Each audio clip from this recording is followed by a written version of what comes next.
From South Carolina Public Radio, this is Who, What, When, an hour of history, games, and trivia. I'm Daniel Thompson. And I'm Brandon Gray. And this week, we don't want to work. We just want to bang on that drum all day. And that is because our topic today is the history of rock and roll. Coming up, we'll test your knowledge of Rock and Roll Hall of Fame inductees, score some points with a game about rockers who became composers, and head out on the road with rock and roll tour stories that may be too hard to believe. And Dan, there's nothing more rock and roll than joining us for these games. If you'd like to, all you gotta do is call or text us, 803-470-6347. That's 803-470-6347. Or you can send us an email to whowhatwhen@scpublicradio.org. You'll get a shot at the title of Who What When Champion of the Week. But most importantly, Dan, you will get the most punk rock thing of all. Yeah. The Who, What, When fanny pack. You said it, Brandon. What better week to win it than this week when it's History of Rock and Roll Week? Yeah, I have brought my guitar with me to celebrate.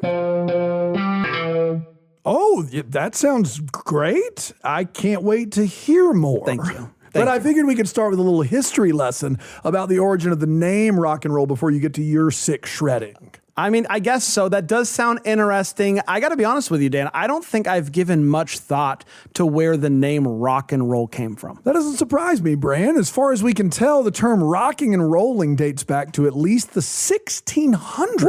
Ooh. Sailors used it to describe the motion of ships at sea. They were literally rocking and rolling on the waves. Rocking and rolling. That makes sense. And it looks like that is basically how the term was used for several hundred years until around the 1920s. By that point, rock and roll had become a metaphor for the popular dances you'd see in clubs during that era. It also had a second definition related to, well, let's just say it was related to physical affection.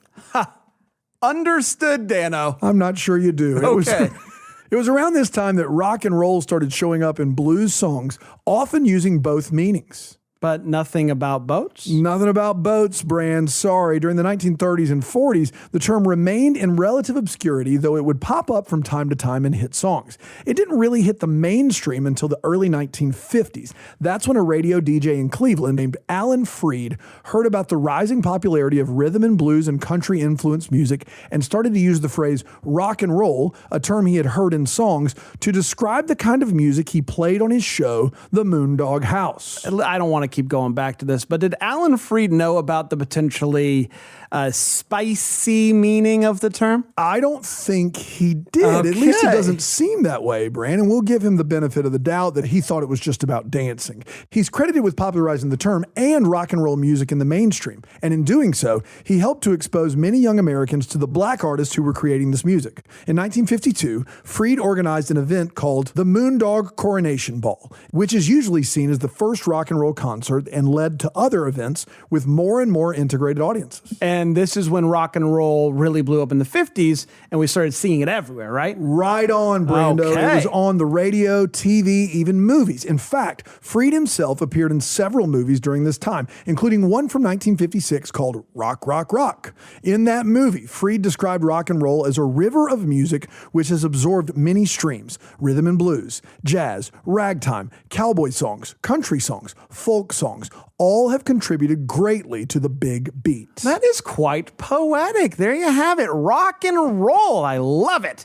Dan, should we get to our first game? I love it, and I think we have some contestants on the line right now. We do. Contestant number one, what is your name and where are you from? My name is Joe. I live in North Charleston, but I'm from Nashville. So this topic of music, rock history, I might be a ringer. Nashville isn't known for music? Some of us know it for music. Interesting. Interesting. You know what's crazy about Nashville? What is it? You just walk Hot down chicken. yeah. Hot chicken. You walk down the street. It doesn't matter if it's 10 a.m., 10 p.m., 3 a.m. I must be lonely. Yeah. Someone's playing a gig Someone's somewhere. playing a It's gig crazy. somewhere. You're 100% right. I also heard one other thing about you, What's Joe. that? Not only do you live in North Charleston, but you're here on some sort of redemption mission. Oh. Can you explain that to me? Yeah, my wife, Rachel, participated. She was caller number 1 or number 2. One of those two for sure. Oh, yeah, one or two. Yeah. But she was champion of the week, which was great, feather in her cap, did not win the fanny pack. And you're feeling it. You're feeling I'm here to finish what she started. I get it because, you know, you go your whole life without Who, What, When, Fanny Pack. That's You right. don't really think much of it until you get a taste. Until You're so close. So close you can touch it, but you can't take it home. So I understand wanting to get that. You sucker. would think that the champion of the week would automatically get a No. fanny pack. Not here. We don't mess around. You got to win that fanny pack outright. So, Joe, you are in the home with a Who What Win champion, but not with a Who What Win fanny pack. Now's a chance to make that happen. And you're going to be going up against caller number 2, who we're going to meet right now. Caller number 2, what's your name? Where are you from? Hi, my name is Liz Moorhead, and I'm from Annapolis, Maryland, although I'm originally from D.C. How do you feel about rock and roll, Liz? I love rock and roll. In fact, I will speak to this. Okay. I got the complete works of Jim Morrison for Christmas. Wow. Now, will I do well against someone from Nashville? I'm going to go into today with the way I approach gift wrapping. Enthusiasm, yes. Accuracy, But we're going to be here. We're going to try. Listen, I love that. I love the attitude. And, we've probably had a bunch of shockers on this show before. 100%. All right. We've got Liz and Joe. It sounds like we're ready to rock and roll. And we're going to get started with our first game, one we're calling Almost Famous. Wow, nice playing, Brian. Thank you. I've been practicing. Joe and Liz, the game is about the first 10 artists inducted into the Rock and Roll Hall of Fame in Cleveland, Ohio. This inaugural class was inducted in 1986, but these performers' careers stretch all the way back to the 1950s. We'll give you clues about each inductee along with 3 multiple choice answers. Tell us the right one, you've got yourself a point. Joe, the first question is yours here on Almost Famous. His real name was Charles Edward Anderson, but this singer-songwriter-guitarist from St. Louis, Missouri, pioneered rock and roll by fusing his guitar skills with blues, country, R&B, and others to create such a memorable style that Marty McFly brought it back from the future with his rendition of Johnny B. Good. Wow. Is that A, Eddie Vedder, B, Chuck Berry, C, Ray Charles? Listen, I love Back to the Future so much that I know for a fact that this is Chuck Berry. It is for a fact Chuck Berry. That is correct. Can't believe you didn't go with Eddie Vedder. Got to be honest. Yeah, coward. Pearl Jam. 100%. I needed. Can you imagine? You're going to love this sound. It's Eddie Vedder. The answer was his real name was Charles Edward. Yeah. So I needed all choices that had Charles, Chuck, or Edward in there. Really well done. So that's why that happened. Yep. But can you imagine? Oh, Johnny be good. Yeah. Can you imagine? Be fantastic. All right.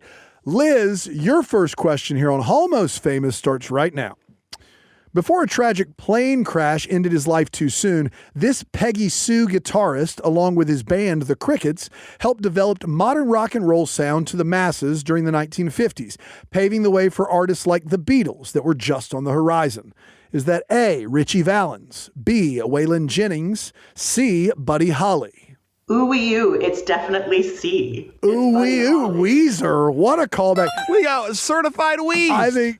I think Liz is undersold what she can do here. She's got a box set for everything. For everything. She's got a Weezer box set and a Buddy Holly box set. Wow. It's a double box set. It's a dream. Liz, you're on the board. It's a tie ball game. Going back to Joe in North Charleston, here's your next question. Known as the Godfather of Soul, played by Eddie Murphy on SNL and Chadwick Boseman in a feature film, this South Carolina-born singer certainly felt good upon receiving his induction to the Hall, even though he had decades left of entertaining audiences around the world. Is that A, Stevie Wonder, B, Marvin Gaye, C, James Brown? Listen, the hot tub will always be too hot. It is James Brown. Gonna get in the hot tub. A classic we are reference. Doing stuff. We're cooking right now. Yeah, we are getting wheezed in the hot tub. That's exactly right. Liz, Is he correct? He is correct. James Brown is correct. You know, I missed the flick with Chadwick in it. I got to check that out. Both South Carolina boys. That's right. How about that? Belton Honeypath for Chadwick and I think the Low State for James Brown. Wonderful. Yeah, that's right. Okay, Liz, chance to keep things tied up. Here's your next question. This pioneer of rock and roll sold more than 65 million records worldwide, including having 4 records named to the Grammy Hall of Fame for their significance. His song Blueberry Hill, all the way back in 1940, was just one of many songs well before its time, and why Elvis Presley called him one of the biggest influences on his own career. Is that A, Fats Domino, B, Little Richard, C, Chubby Checker. Okay. Uh-oh. All right. I'm going to go out on a wing and a prayer, guys. Just because I think the name is so great, I'm just going to go with Fats Domino. She's just going to go with Fats Domino, and she's just going to be correct. Wow. That is right. Fats Domino. I got to be honest. I don't know if I'm familiar with Fats Domino. Oh, he's a big deal. I don't know if obviously Little Richard, Chubby Checker. Fats Domino, I don't know if I'm familiar. You got to check him out. I'll check out the For Fats. sure. All right, it's 2-2. That was a tricky one. Joe, it's back to you. Here's your next question here on Almost Famous. This sibling duo, known for their steel string acoustic guitars and soothing harmonies, had several radio hits that ushered in the first wave of rock and roll's popularity, starting with their 1956 hit, Bye Bye Love. Is that A, the Beach Boys, B, the Everly Brothers, or C, the Bee Gees? The only reason I know this is because I'm a huge Paul Simon fan. And I know that Paul Simon is a massive fan of this group. But it's the Everly Brothers, B. The Everly Brothers is correct. Joe, Graceland, one of the best albums of all time, yes? Absolutely. Yeah, it's so good. Oh, my goodness. Everly Brothers is correct. Joe's going to be tough to stump out here. I think You know what I mean? think so, but listen, Liz is holding her own too. Liz is holding her own, too. Her next question was called Almost Famous here. These are the original inductees into the Rock and Roll Hall of Fame. You got it. Here we go. Doesn't matter. Often called the King of Soul, this singer's unique voice and combination of styles sent his songs You Send Me and A Change Is Gonna Come into the stratosphere. He's also credited as a major influence for folks like Marvin Gaye and Otis Redding. Is that A, Smokey Robinson, B, Ray Charles, or C, Sam Cooke? I am so thankful for my grandfather right now. You know what? We are Never too. stopped playing his records. Sam Cooke. Sam Cooke is correct. It's tied up. Joe, your next question here on Almost Famous. A separate Rockabilly Hall of Fame has also recognized this singer, songwriter, and most famously pianist for his contributions to rock and roll, combining gospel, country, R&B, and others. He was also played by Dennis Quaid in the film titled the same thing as his hit, Great Balls of Fire. Is that A, Hank Williams Jr., B, Lewis Chamberlain, C, Jerry Lee Lewis? Shout out to my great aunt Linda, who loved Jerry Lee Lewis, C, and would listen to him all the time. I'm going definitely C. Shout out to great aunt Linda. Oh, Shout incredible. out. And Jerry Lee Lewis is correct. All right, Liz, back to you. Nobody's missed one yet. Your next question, you're talking about Rock and Roll Hall of Fame inductees in the inaugural class. Here we go.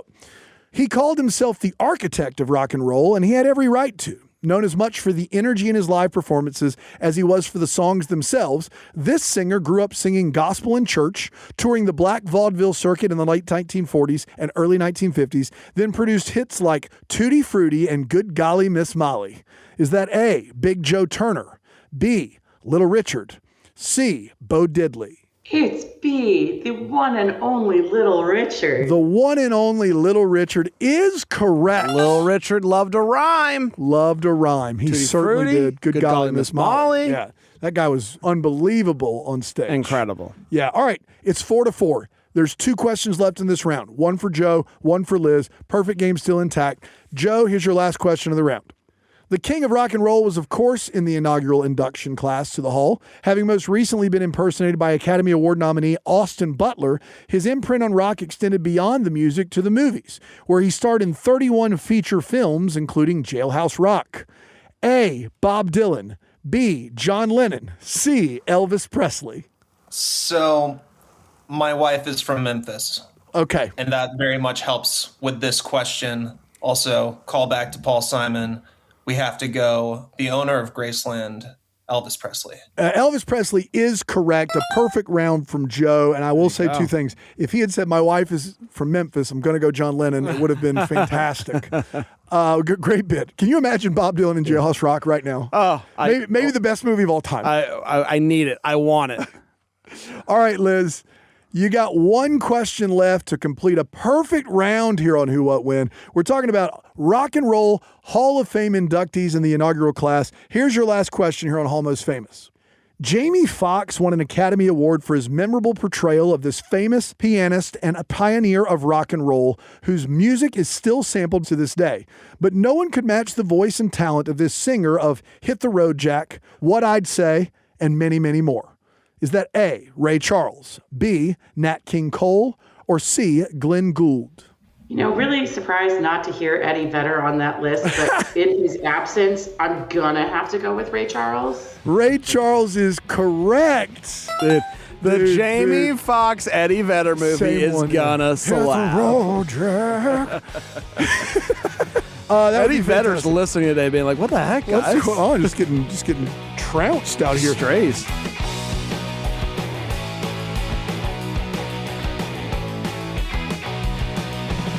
This is Who What When. I'm Brandon Gray here with my co-host Daniel Thompson, and this week we're exploring the history of rock and roll. Our contestants Liz and Joe were really jamming with perfect scores coming out of our first round. We'll see if they can keep that streak going for our next game about rockers who became composers. That and more coming up right after this break here on Who What When.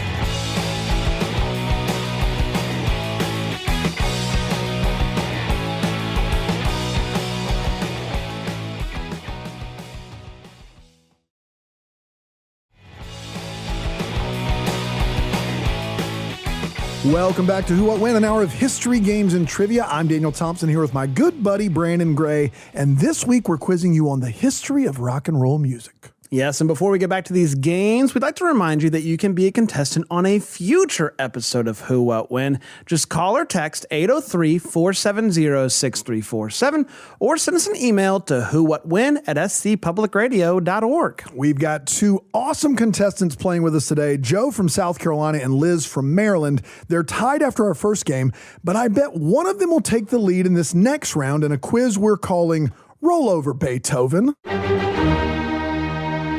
Liz and Joe, you may know that many rock and roll musicians over the years have started composing symphonic music, most often for movie scores. In this game, we'll give you clues about famous rock artists who have swapped their drums and guitars for timpani and violin, along with 3 multiple choice answers. Give us the right one, you're going to get a point. And sadly, this game has nothing to do with the dog Beethoven. I got to be honest with you, that's the most disappointing thing you've said all day. But it is possible, Dan, that he composed some music. There's nothing in the rule book that says he can't, That's but right. I'm not aware of him composing any, even though he's still a very good boy. Doggone. Joe, you get the first question here on Rollover Beethoven.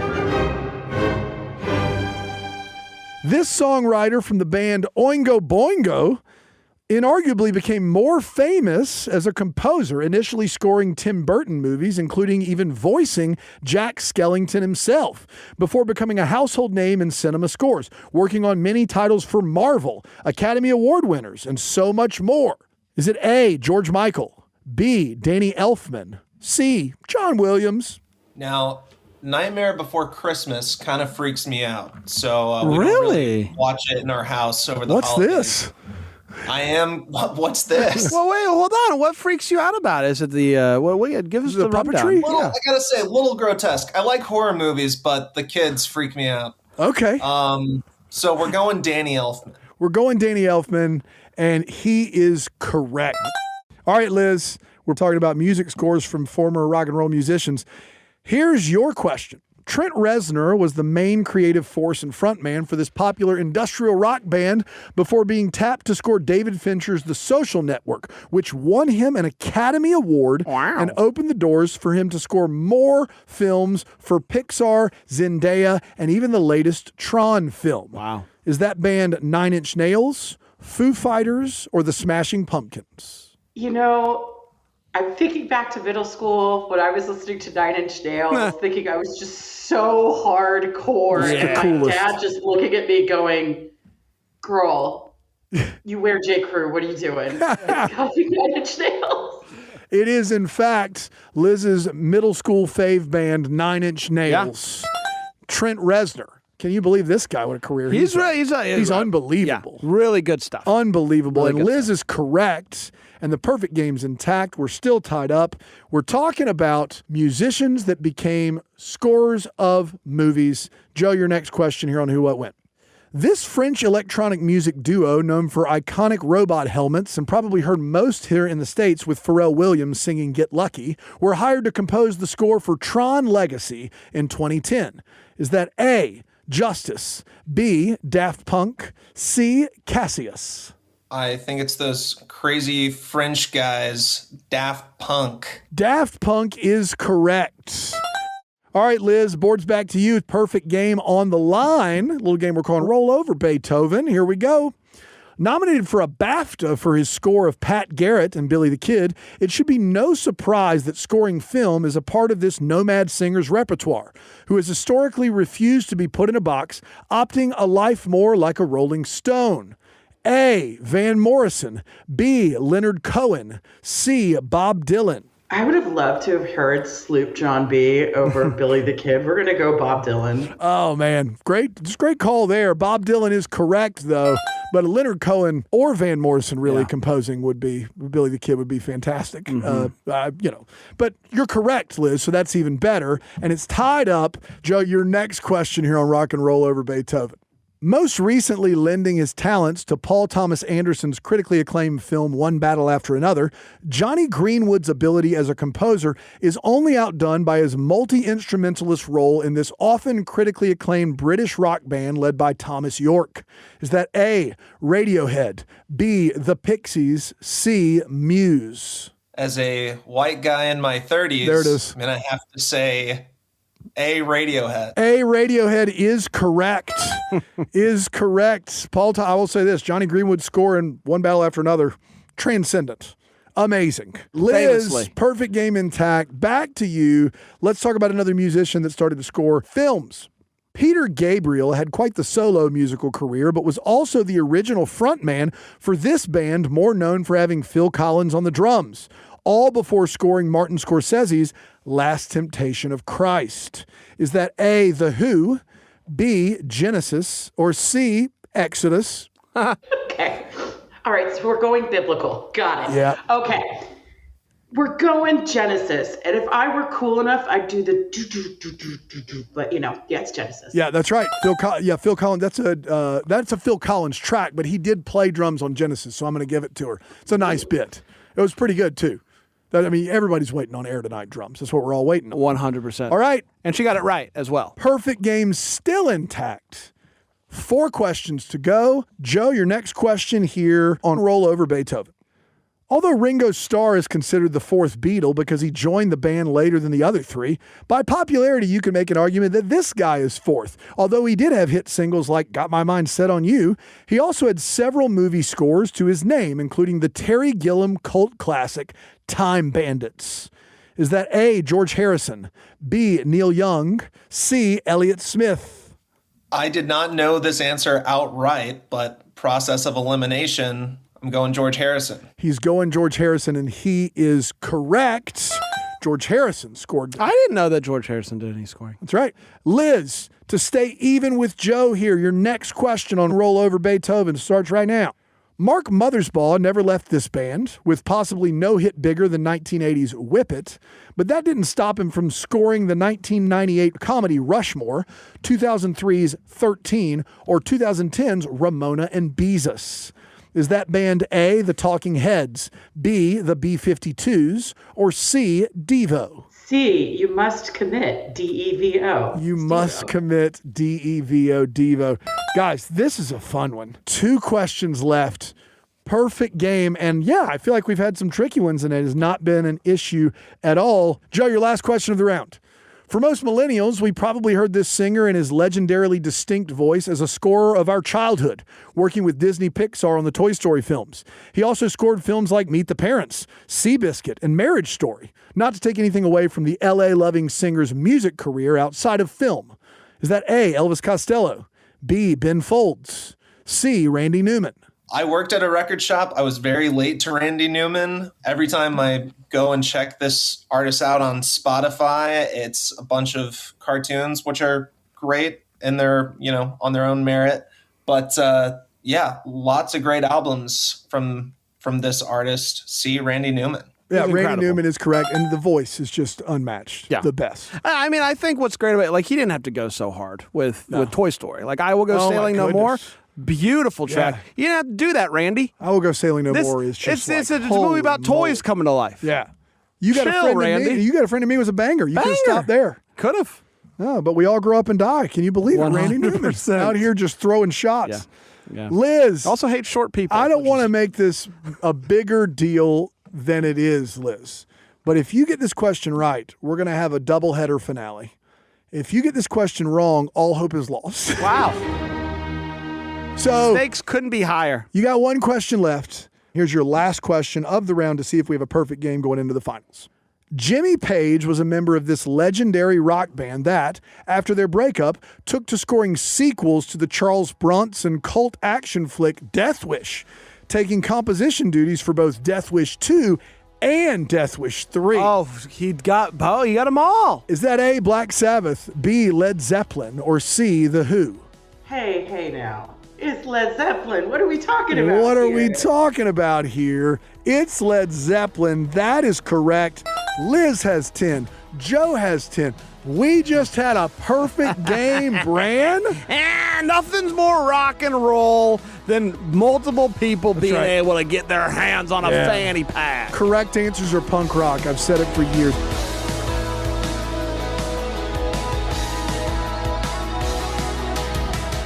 This is Who What When. I'm Brandon Gray, who and my friend Daniel Thompson, and we are head-banging to some rock and roll history. Don't hurt yourself. Our contestants Liz and Joe are certainly rocking out. They are tied with a perfect game, which means they're both heading to our final round for a chance at our weekly prize, that sweet, sweet Who What When fanny pack. We'll see if they can do it after this break on Who What When.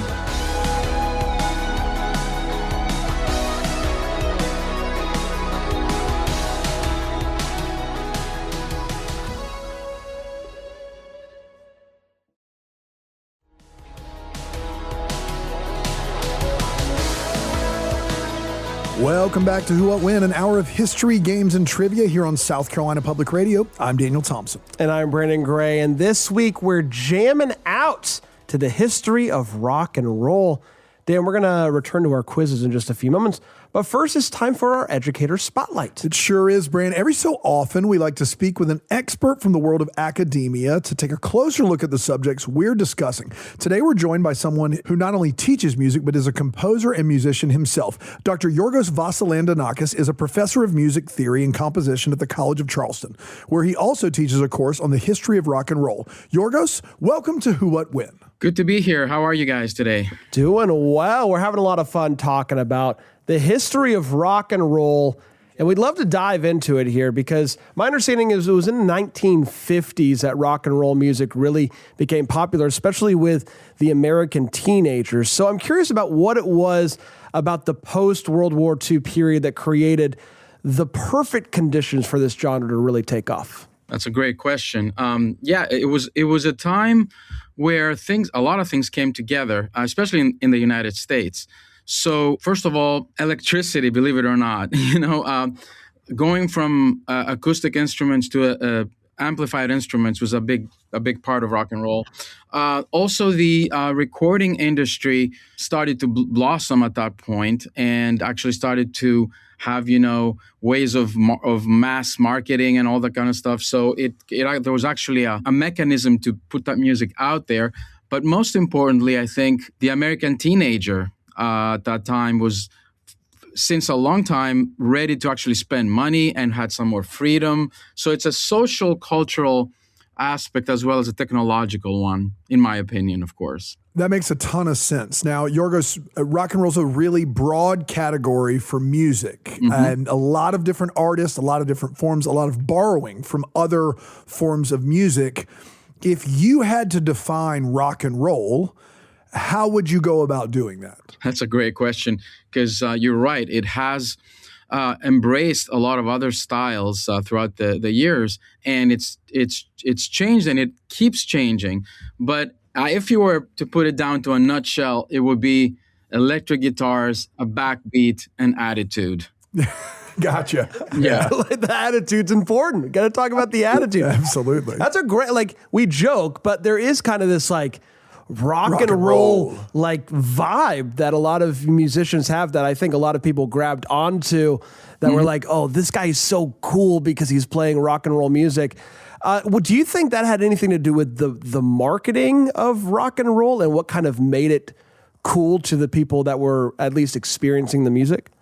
Yeah, I mean, it did, but it also had to do a lot with some important social changes, the Vietnam War, the hippies. So there was a lot of social movements that kind of latched on to rock and roll as well and kind of made it its, anthem music. So, I mean, it still works today, right? I mean, you still see teenagers today listening to like Jimi Hendrix or the Rolling Stones who are like in their 80s, right? So from one point of view, it's completely not about age. It's about this kind of selling this product of eternal youth and rebellion, right? And kind of like going against the norms. So I think that's a big part of it.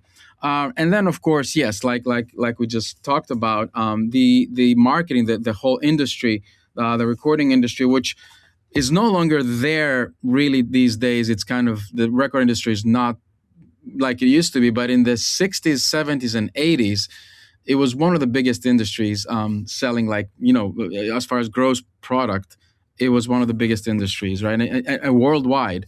And it all came from a couple of places in the States. So I think those are the two big components there. Now, Yiorgos, you teach a course, History of Rock and Roll at College of Charleston. Just walk me through, as someone who missed out on courses like that in college, walk me through what it's like to be in that class or how you go about teaching that class. What is it, just chronological or how do you go about teaching it? So it's an online class. So that's a good component of it because it actually lets students do their own pacing, so they can actually choose to go really deep or they can choose to just kind of go chronologically and just go through the periods. But yes, it's structured in two ways. First of all, chronologically, because it does matter, right? It does matter how you start from the blues and country, and Tin Pan Alley as the basic components. And then you start picking up other things along the way. As you go through the different eras, things change. But also, I also go a lot into the stylistic nuances and, the instruments and the kind of the scales that are being played, the rhythms. So there's a little light technical side to it, but mostly it connects with chronologically what happened and also culturally and socially, right? So how was it different in the States, in the South, in England, in Norway, believe it or not, so there's a lot of like different components like that come together. And, the students can choose to write papers on a topic that they choose. Like they can go deeper into social things or into technical things according to their interests. Now, rock and roll really started to boom with the introduction of different technologies, CDs being introduced, TV being introduced, these rock and roll artists getting to play on TV. How did the introduction of that type of technology kind of help the evolution and boom of rock and roll music? I think they've been going hand in hand since the very beginning. Like I mentioned, electricity, right? So the actual being able to own an electric amp and an electric guitar or an electric bass is a big part of it.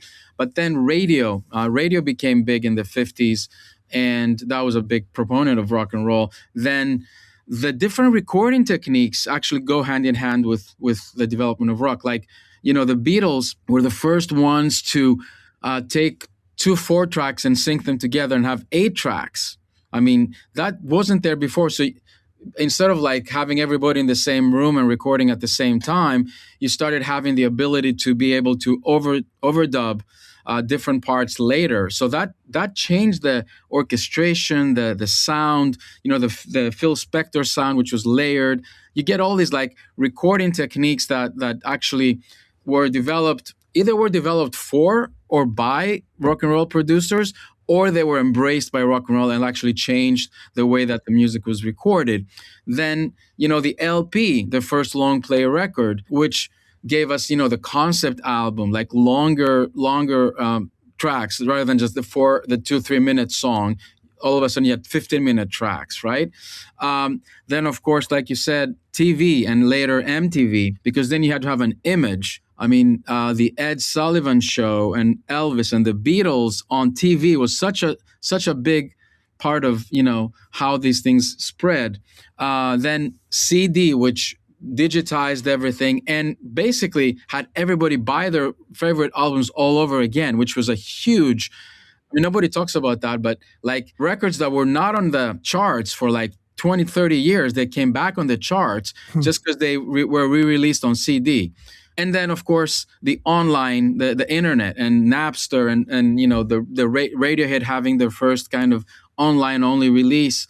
I mean, it's been going hand in hand with technology the whole time. Fascinating, especially people rebuying CDs. I never thought about that before. Now, Yiorgos, you've mentioned the Beatles, you've mentioned Elvis, you've mentioned the Rolling Stones.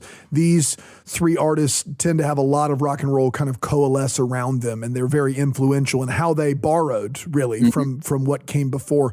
Is there an example of an artist from that time or any other time that had a very successful career that was influential, that maybe isn't as much of a household name now, like Elvis or the Beatles or the Rolling Stones are? The very nature of rock and roll, you can't really be unknown, right? I mean, because it was such a pop-driven industry. So I wouldn't say there's any like secret artists out there that we don't know of, but I think there's a lot of underappreciated or people that we don't talk about much anymore. I mean, my favorite is Frank Zappa, because he was a big influence and a very important artist. And I don't think people know of him anymore. I mean, this generation, at least, my students don't. I do understand that Frank loved MTV, like the idea of a 24/7 music video centric channel. What was it that he saw in the music video that he kind of grabbed onto and knew that it would be a success? I mean, he knew the industry very, very well. I mean, he was maybe not the first one, but one of the first ones that had his own record label, right? He knew enough to kind of control the product himself. And this was right about the time also that MTV came out as well. Or maybe, I mean, he was active way before that, but that was kind of his peak. And his image, for example, was all kind of carefully constructed. The recordings were very carefully controlled. I don't know if you know, but he was also a classical composer. So he's got tons of recordings that he would, put in a vault, and they're still releasing his stuff. His kids are still releasing his stuff these days. Wow. So just a total knowledge of what to do and how to get it done in terms of marketing and product placement. He was just a genius in that sense. I mean, besides being a very, very talented composer and songwriter. Well, Yiorgos, a lot like Frank Zappa, you also are a composer of classical music, not just a teacher of music. And while you've already mentioned rock mostly has its roots in the blues or country or jazz, there's definitely a classical influence on rock and roll. And as you kind of connect the dots between classical music and rock and roll, are there some artists that come to mind to you that bridge that gap? Absolutely. And, first of all, especially since the 70s, with the prog rock movement, a lot of the rock musicians that you would see come up were actually classically trained. And that kind of plays a lot into how they shape their music. So Queen, right? You have the classical example is Queen, right? Because they used actual sounds and all that. But there's a lot more than that. So the extended forms that I just mentioned, like going into 15 or 20 minutes of music, you can't just do that with like verse, chorus, and all that. So you have to have some classical form knowledge. The Pink Floyd concept album was very classically structured, actually. The Wall was actually had Michael Kamen, who was a classical composer, orchestrate and use actual orchestra tracks as well. Deep Purple had their Gemini Suite, which was the London Symphony with rock band. Then Moody Blues and Procol Harum at that time were also using a lot of classically orchestral sounds, classical sounds. Jethro Tull with the flute. There's a lot to go into in this topic, but there's a lot of influence. And then heavy metal actually has a lot in common with opera, right? I mean, they have this vocal technique that's operatic, the big bass, projecting the sound. There's a lot of influence there. So yeah, I could go on for forever on this topic. So stop me right here. I will stop you right here, but I do want to wrap by just asking you about your thoughts on the industry as it stands right now. Obviously, a lot has changed. Technology has continued to evolve. Music is basically almost entirely consumed now through streaming. It seems like artists are releasing more and more singles as opposed to the LP. How do you feel like rock music has evolved, continued to evolve in 2026 with everything else that is also evolving alongside of it? That's a great question. So as I mentioned before, the record industry is disappeared. It's not there, So on the one hand, you can now record and release music very very cheaply, very easily. Everybody has enough equipment on their laptop to do so. Of course, to do that at a high level still involves some expensive equipment, but it's much more accessible, and you can actually release music on your website or on your social media, on Spotify, whatever all those platforms are, and make it available. But that just creates there's a big market, there's a little demand with a lot of supply, right? So you see that you still need some kind of professional to get the marketing part done. So that hasn't changed, but it's not in the record companies anymore. So that's very different these days. So on the one hand, it's easy to do and get it out there, but it's not going to meet the people that it needs to meet. So then you see the income has disappeared, right? So you don't get royalties anymore. People used to get a record deal and they would get $100,000 up front, right? That stuff doesn't exist anymore. So it's hard to make money from recording these days. So you still have to play live, which is basically what has remained the same throughout all these years. You still need to be able to play live and kind of get the crowd going. So that's actually an art form that people have to relearn, because you can't just sell records anymore. So I think that's the most important thing these days. And you see, why do you see all these old rockers going back on the road? Because they're broke, There's no more royalties these days. So for a young new artist to get established, they need to actually establish a local following first, right? So you gotta, whatever it is, a band or a single artist, you just have to go out and play and get that, get established and then spread the word, which is almost like going back to the primitive days in terms of marketing, right? But that's what it's come down to. There might evolve out of this some kind of marketing giants at some point. Maybe it's all AI based, I don't know. But at this point where we are right now, it's kind of like you have to do it yourself, right? So it's very interesting. Dr. Yiorgos Vassilandonakis is a professor of music theory and composition at the College of Charleston, where he also teaches a course on the history of rock and roll.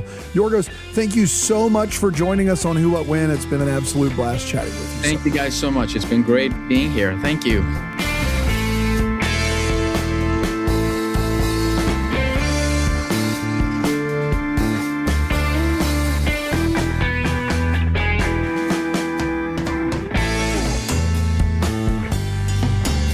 Welcome back to Who, What, When, an hour of history, games, and trivia from South Carolina Public Radio. I'm Daniel Thompson here with my good buddy Brandon Gray, and this week we're putting a dime in the jukebox and exploring the history of rock and roll. Before we get to our final round, we wanted to let you know that we would absolutely love for you to join us as a contestant on a future episode of this program. Just call or text 803-470-6347 or send us an email to whowhatwhen@scpublicradio.org. Bran, our contestants Joe from South Carolina and Liz from Maryland have made it to our final round today with a tie. Oh my goodness, Dan, this is very impressive. Normally, we would just have one champion of the week going up for a weekly prize, the Who, What, When fanny pack. But since Liz and Joe have proven their rock knowledge so well, they're each getting the shared title of champion and a shot at their very own fanny pack. It's huge, Dano. It's big time, and in order to take home that fanny pack, they'll have to make it through our final game today. It's History or His Story,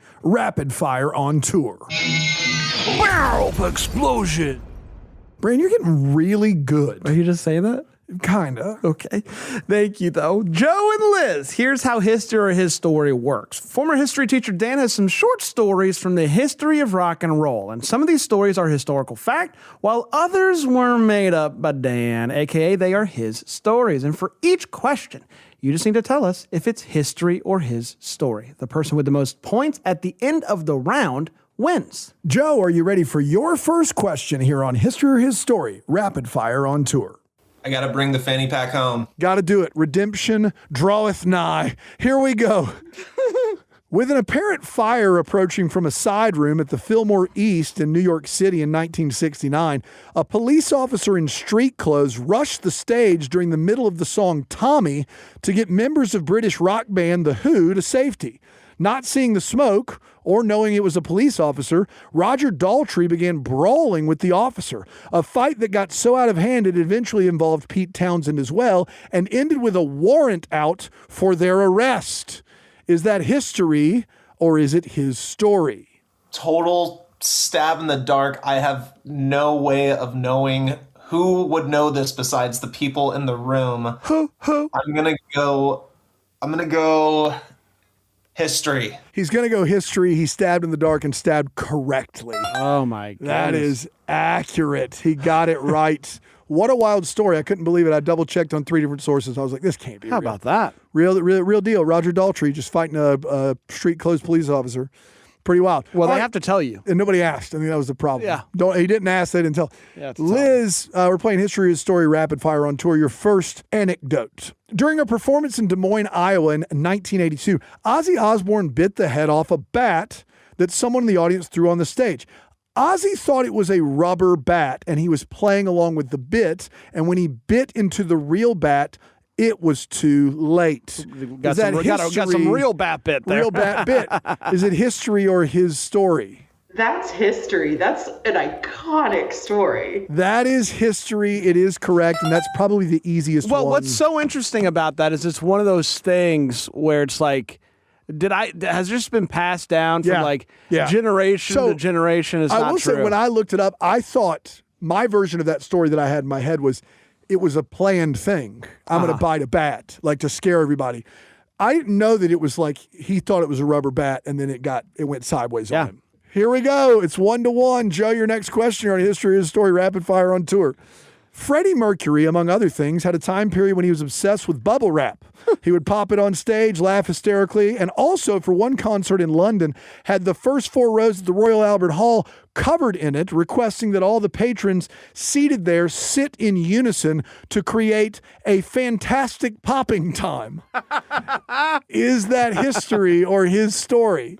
I'm gonna go his story because I can really only picture him with those styrofoam peanuts. You are correct for that very reason. I used that as inspiration, and you know your stuff. Holy How about cow. that? Liz, your next question here on History of Story. Out of hand. Rapid fire on tour. Here we go. During Van Halen's 1982 tour, the band enhanced their tour rider, or list of things that needed at every stop on the tour, to include their demand for M&Ms, but absolutely no brown ones. David Lee Roth later claimed that they did this to make sure each venue was reading through their documentation thoroughly. Is that history or is it his story? Oh, that's absolutely history. Absolutely history.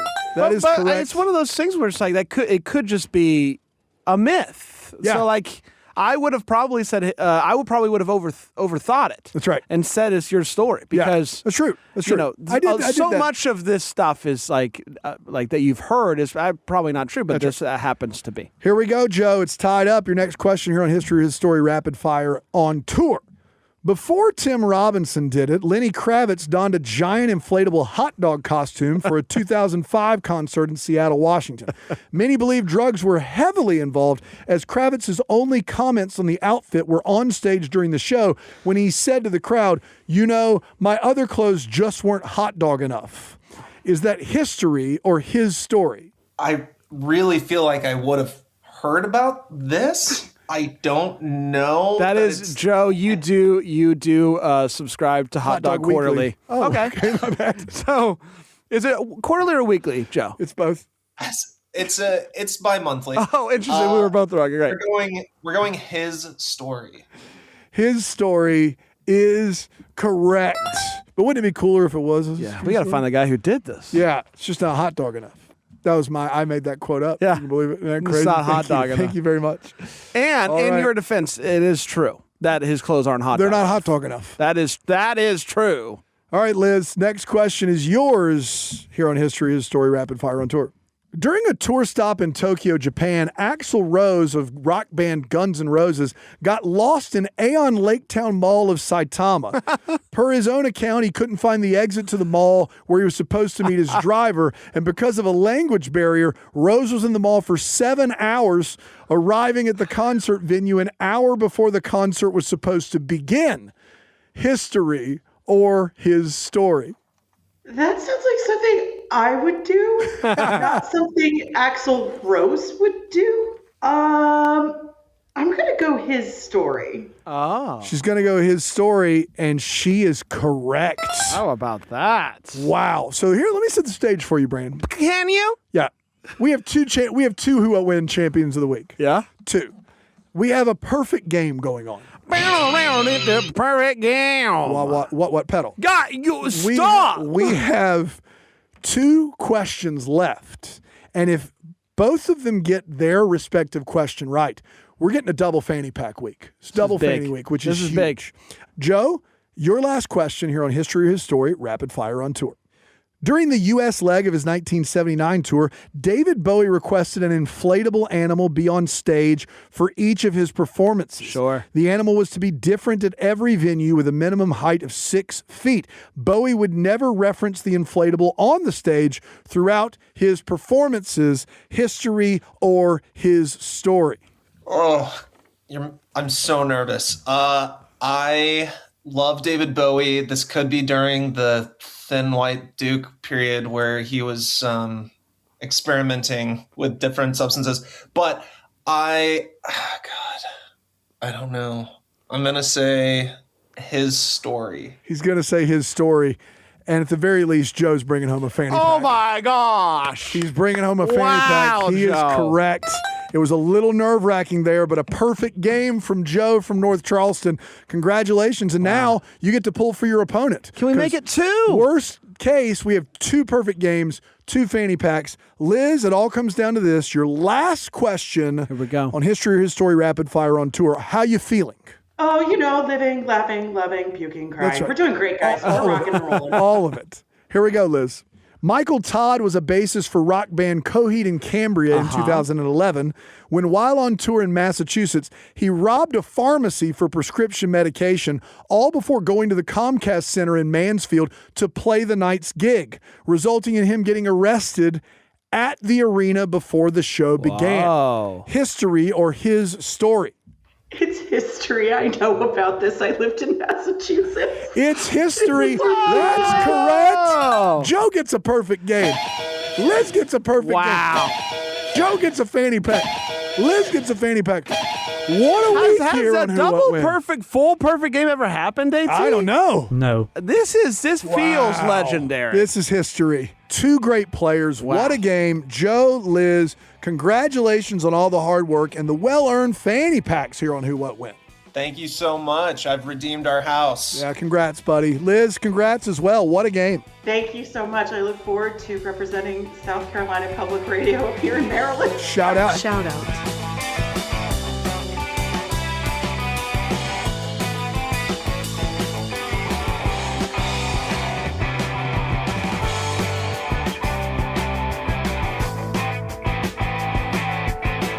What an exciting way to close out this rock and roll edition of Who What When.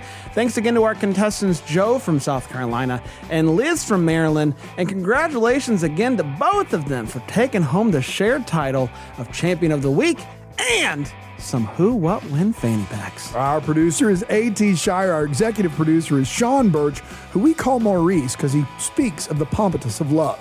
This show is a production of South Carolina Public Radio and is made possible in part by listener contributions to the ETV Endowment of South Carolina. Join us for an episode of Who, What, When. Just call or text us at 803-470-6347 or send us an email to whowhatwhen@stpublicradio.org. You can find out more about the show at our website, whowhatwhenshow.org. And you can listen to an extended version of the show in your favorite podcast app or through your smart speaker. I'm Daniel Thompson. And I'm Brandon Gray. Join us again next week for more history, games, and trivia right here on Who, What, When.